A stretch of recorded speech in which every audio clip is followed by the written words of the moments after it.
यलामांडा नागेश्वर को खत्म करने के लिए सीआई मलिक को चुनता है, क्योंकि ये नागेश्वर से नफरत करता था।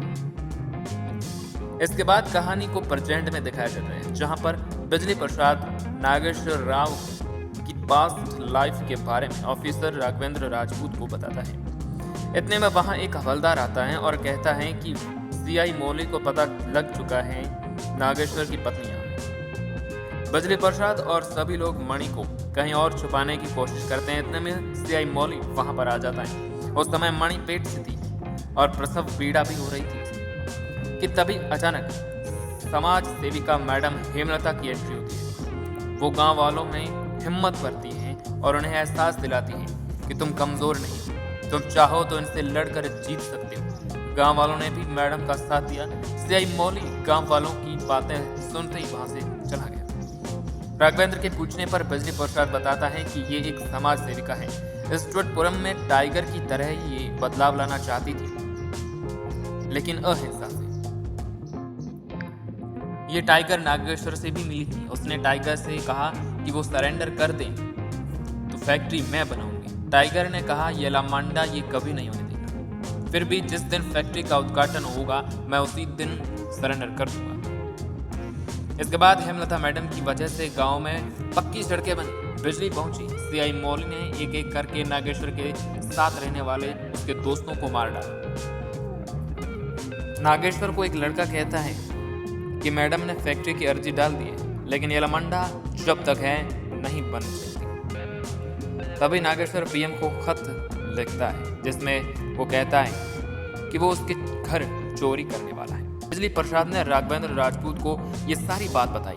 राघवेंद्र ने कहा कि समस्या मैं समझ गया हूं, अब समाधान मैं लेकर आता हूं। नागेश्वर ने यलामांडा के आदमी को पकड़कर सोने की पूछताछ करता है।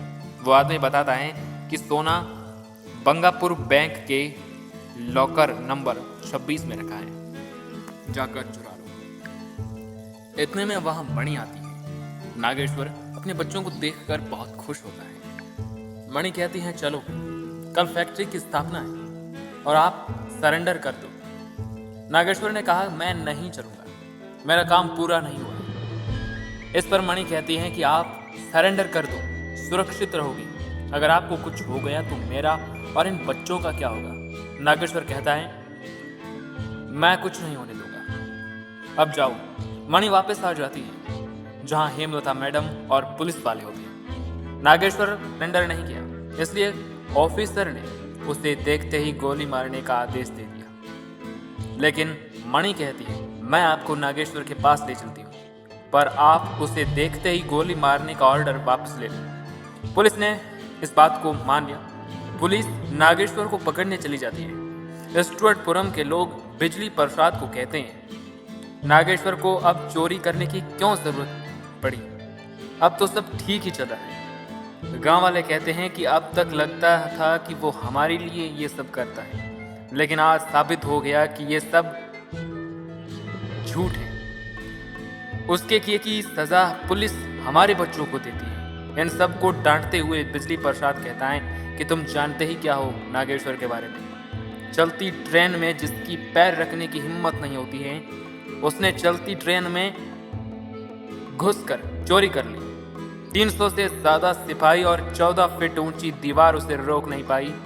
खुली चुनौती देकर पीएम के घर में आसानी से घुस गया। वो चाहे तो सब पे राज करने के लिए पूरी दुनिया को अपने पैरों में झुका सकता है। हुई। आगे गांव वाले कहते हैं कि इसी मैडम के कारण ही हमारे गांव में सड़कें बनी, विद्युत कनेक्शन स्थापित हुए। इस पर बिजली प्रसाद कहता है कि ये काम मैडम की अर्जियों से नहीं हुआ, बल्कि नागेश्वर ने पुलिस को जानबूझकर गांवों की अंधेरी गलियों में दौड़ाया और कच्चे रास्तों में दौड़ाया। पुलिस को इससे परेशानी हो रही थी, इसलिए गांव में बिजली का कनेक्शन और सड़कें बनी। नागेश्वर के कहने पर ही अंगी सेठ फैक्ट्री के लिए डोनेशन के रूप में पैसे देने वाला था। उधर नागेश्वर के पीछे पुलिस दौड़ रही थी और उसके एक साथी को भी मार डाला। उधर राघवेंद्र राजपूत पीएम को नागेश्वर की सारी कहानी बताता है कि वो एक अच्छा इंसान है, हमने उसे समझने में देर की। नागेश्वर को गोलियां लगी थी, इसलिए नागेश्वर ने सीआई मौली से जिस लड़की को बचाया था, उस लड़की ने गलत फहमी से नागेश्वर को बांध दिया, क्योंकि उसे बताया गया कि वो नागेश्वर के पीछे लगा जासूस है। लेकिन इतने में पुलिस वहां आती है और नागेश्वर को ले जाती है। वो लड़की दौड़ी दौड़ी गांव में आती है और सबको ये बताती है कि नागेश्वर को पुलिस ले गई। पुलिस वाले नागेश्वर को येलामांडा के पास ले जाते हैं। येलामांडा नागेश्वर से कहता है कि तुम्हारा फैक्ट्री बनाने का सपना ही रह गया है। तुम्हारी फैक्ट्री अब नहीं बनेगी, इसका पूरा इंतजाम मैंने कर लिया है। आगे वह कहता है कि पूरे गांव से पढ़ाई का भूत उतारूंगा, तुम्हें मारने के बाद तुम्हारे गांव को उसकी औकात दिखाऊंगा। इतने में एक फोन आता है जो पार्टी ऑफिस से था। येलामांडा से कह रहे थे कि तुम्हें एमएलए पद से हटाया जा रहा है और पार्टी से भी तुम्हें निकाला जा रहा है। जिस फैक्ट्री को तुम रुकवाना चाहते थे, उसकी स्थापना करने खुद केंद्रीय मंत्री आ रहे हैं। फैक्ट्री बनाने के ऑर्डर खुद पीएम ने दिए। पीएम का कहना है कि नागेश्वर के इरादे गलत नहीं थे। उसने अपने क्षेत्र के लिए जो किया है वो सही था। वो मुजरिम नहीं है, एक क्रांतिकारी है। नागेश्वर येलामांडा से कहता है कि तू सिर्फ सीएम तक पहुंचा, लेकिन मैं पीएम तक पहुंचा। इसी बीच येलामांडा और नागेश्वर के बीच लड़ाई होती है। नागेश्वर ने येलामांडा को मार दिया, लेकिन मौली नागेश्वर के सीने में बहुत सारी गोलियां दागता है। अंत में नागेश्वर मौली को भी मार देता है, लेकिन अफसोस बहुत सारी गोलियां लगने के कारण वह खुद भी मौत की नींद सो जाता है। इतने में गांव वाले वहां आ जाते हैं। नागेश्वर में कुछ ही सांसें बची थी। मैडम हेमलता से नागेश्वर ने कहा कि याद है मैंने कहा था अगर मैं जीता तो आपसे कुछ मांगूंगा। मैंने अपनी बीवी और बच्चों के लिए कुछ नहीं किया है, अब ये आपकी जिम्मेदारी है, इनका ख्याल रखना। इतना कहकर नागेश्वर हमेशा के लिए मौन हो जाता है।